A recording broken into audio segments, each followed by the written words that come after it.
சிம்மராசியை பொறுத்தவரை மிக மிக சிறப்பாக இருக்குது. 6ஆம் இடத்தில் பயணம் பண்ணக்கூடிய சந்திர பகவான்.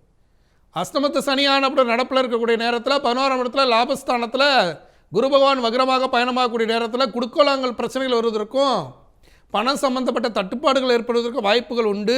இந்த நேரத்தில் இடம் விற்பது, ஒரு இடத்தை விட்டு இன்னொரு இடம் வாங்குவது, ஒரு இடத்தை விட்டு அதுக்கு கொஞ்சம் கடனை கொடுத்துட்டு மீதி இருக்கக்கூடிய பணத்தை வச்சு வேறு இடத்துல இடம் வாங்குவது என்று இடமாற்றம் செய்ய ஏற்ற நாள் இந்த நல்ல நாள். திருத்தணியில் அருள்பாலிக்கூடிய தணிகாசல மூர்த்தியை மனசில் நாளை தொடங்கும் போது இன்றைய நாள் ஒரு அற்புதமான நாளாக உங்களுக்கு அமையும். கன்னிராசிகளை கன்னிராசியை பொறுத்தவரை மிக மிக அற்புதமாக இருக்குது. கன்னிராசிக்கு 5ஆம் இடத்தில் பயணம் பண்ணக்கூடிய சந்திர பகவான்.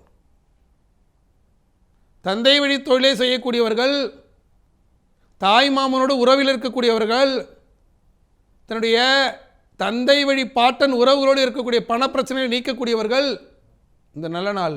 இந்த செயல்களை எல்லாம் செய்து கொள்ளலாம் இந்த நல்ல நாள். பாண்டிச்சேரியில் அருள்பாலிக்கூடிய மணக்குள விநாயகரை மனசில் நினச்சி நாளை தொடங்கும் போது இன்றைய நாள் ஒரு அற்புதமான நாளாக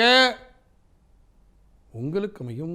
துலாம் ராசிகளை துலா ராசியை பொறுத்தவரை மிக மிக அற்புதமாக இருக்குது. துலா ராசி 4ஆம் இடத்தில் பயணம் பண்ணக்கூடிய சந்திர பகவான்.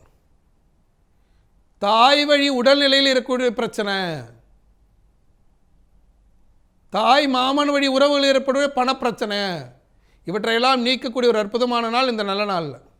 ஆந்திர மாநிலம் மந்திராலயத்தில் அருள்பாலிக்கூடிய ராகவேந்திரர் மனசு நாளை தொடங்கும் போது இன்றைய நாள் ஒரு அற்புதமான நாளாக உங்களுக்கு அமையும்.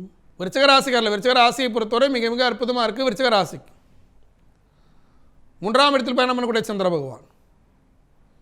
நீண்ட நாட்களுக்கு பிறகு விருச்சிக ராசிக்கு முயற்சிகள் பலிதமாகும், உறவுகளோடு இருந்த சிக்கல்கள் நீங்கும், புதிய சிந்தனைகள் மேலோங்கும் இந்த நல்ல நாள். விருச்சிக ராசி என்பர்கள் சென்னை திருநீர்மலையில் அருள்பாலிக்கூடிய நீர்வர்ண பெருமாளம் மனசில் நாளை தொடங்கும் போது இன்றைய நாள் ஒரு அற்புதமான நாளாக உங்களுக்கு அமையும்.